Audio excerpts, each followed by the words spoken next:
Hi guys, welcome to my channel. This is take two. I literally just finished filming, and when I looked up, it didn't film anything. I'm so kind of pissed off right now. I'm just like, I'm trying to make this video and it's just not working out. So I gotta start all over again. My name is Kim.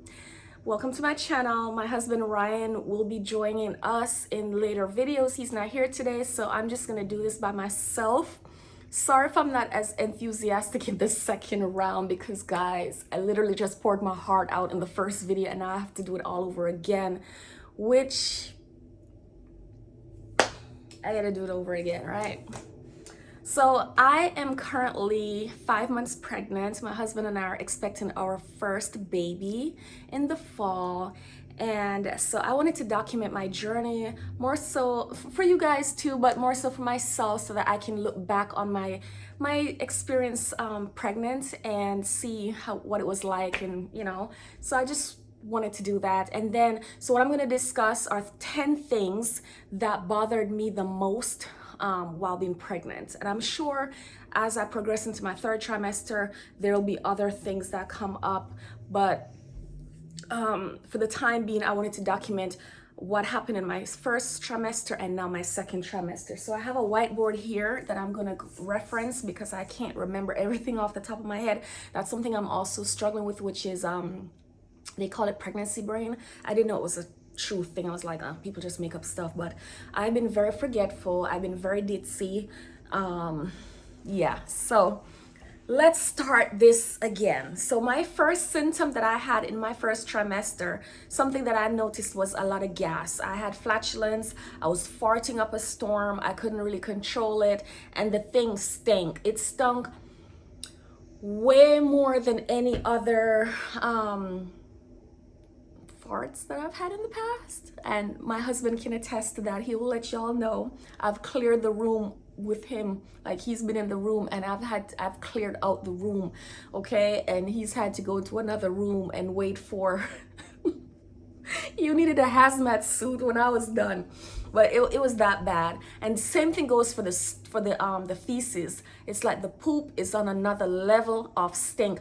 Guys, let me let y'all in a little secret. I'm kind of embarrassed to say this, but I had to wear a mask.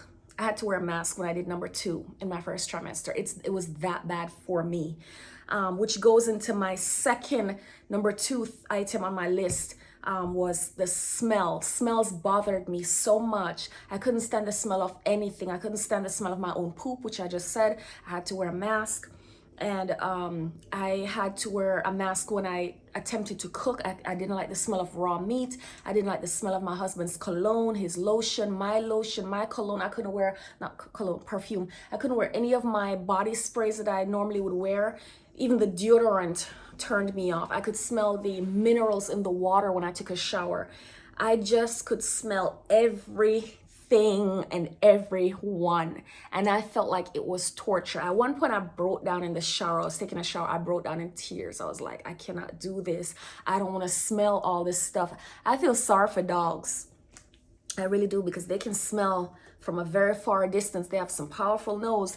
I don't know how they do it, but it's not for me. And I'm glad that part of my pregnancy is gone. Okay, I am glad it is gone, because baby, number 3, I had very bad body odor. Yes, the pits were pitting, okay? They stunk really, really badly. And that's something that I didn't know what was going on. I'm like, yes, everybody have their days when they smell a little musty up underneath there, but for me to be smelling the way that I did, I smelled like a whole trash can at all the time. Even if I just taken a shower, I didn't know what was going on. It kind of put a damper on my self-esteem for a little bit, because I would go to my husband. I'm like, babe, do you smell me? Do I stink? Can you smell my armpit? Can you smell any other body part on me? Like, you sure? He'd be like, babe, I don't know what you're talking about. I don't smell you. You smell good, actually. I'm like, you sure? You're sure you're not just being biased because I'm your wife? But he said he didn't smell me like that, but I know I smelled me. Number 4, having fibroids. As a black woman, my doctor, he told me that black women in general tend to suffer from fibroids they tend to suffer from fibroids more so. My phone is about to die. I need to plug it in. They tend to suffer more from fibroids than any other women. I don't know what causes. I don't know if it's a genetic thing, hereditary, whatever. I know women in my family has it, and so do I. I never had a problem with them until I became pregnant, and now the fibroids are causing me a great deal of pain, especially at nighttime when I sleep on my left side, because that's where mine are. It's heck for me. And sleeping on my right side, it still hurts. So I've not been sleeping very well.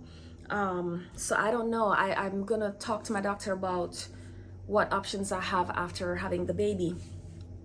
Number 5 hit me really hard. I never expected it to hit me as hard as it did, but you will feel lonely. Not everybody is gonna experience this, but this was my experience. When I first announced my pregnancy to like my friends and stuff, they were very excited. At least that's what it seemed on the surface. But then after the excitement died down, I hardly hear from anyone. No one calls me and check up on me except for one lady. I don't want to disclose her name, but she's been like a mother figure in my life because I don't really have a mother. My mother doesn't have a relationship with me, and she doesn't want to have a relationship with me, even though I am giving her her first grandchild from me and my husband. But that's her problem. She can take that up with the Lord. That's not on me. I'm gonna do me and live the way that I'm gonna live with my husband and my baby, and I wish her the best. Okay, I wish her the best. But yeah, you will feel lonely. You might even lose friends along the way, because now people feel like maybe they can't relate to you because they may be single and no children, and you're now married and with a baby on the way. So there's a lot that you can't really relate on, which I understand, but it's just really crazy how people just disappear out of your life once certain major life events take place in your life. Number 6, constant hunger. That's a given. I'm hungry all the time. And the thing is, when I finally do get the food, I don't want it. Or I have the taste for something else. Or I eat 3 bites and I feel full. So I don't know what that's about, but baby boy's doing fine. Oh my God, I just disclosed it's a boy. Ooh. Number 7, no desire for sex. Yeah, my husband has been going through it, through the drought, but he'll be fine. He will be just fine, okay? If I can go without it, he can go without it and live. I'm still alive. But that's usually a thing that happens in the first trimester. The second trimester, your libido will slowly start creeping back up, which is what happened to me. But like I said, I have the fibroid, so the fibroid kind of counteract the libido coming back because I'm in pain, and when you're in pain you don't really want to do stuff down there to aggravate it anymore, if that makes sense. Number 8, I had no cravings. There was no food in particular that I'm like, ooh, I gotta have this. Babe, I need you to get up out of the bed at 2 o'clock in the morning and drive 20 miles down the street to get me some barbecue chicken with some I don't know, I'm just making up stuff. I never had that craving, and that was something that I thought I would experience. I was actually looking forward to that kind of, I know that's kind of torture for my husband, but I was kind of looking forward to torturing him a little bit with that, you know, like, babe, get up, go get me this, go get me that. But he's been lucky so far. I think one time I was craving some cake, and y'all need to confirm in the comment section. I'm just kidding. But he never got up and went and got it. So yeah, no specific cravings. Number 9, vivid dreams. I've had some very, very vivid dreams. Very vivid. I'm like, whoa, this is unusual.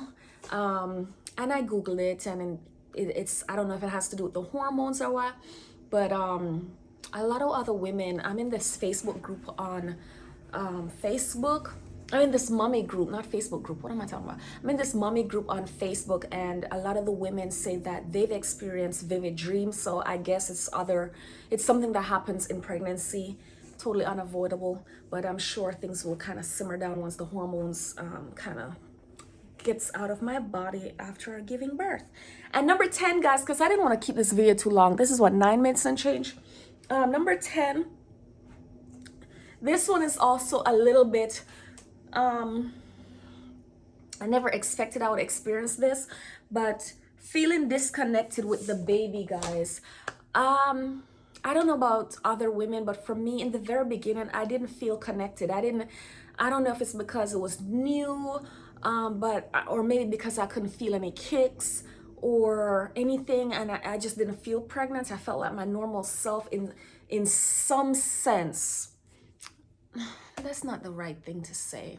I didn't feel normal, but at the same, I don't know how to explain it. I just did not feel connected with the baby. Like, I wasn't like, I didn't even come up with a name for the baby. Some people have these little cute nicknames they have for the baby, like Bean and Burrito and this and that and that.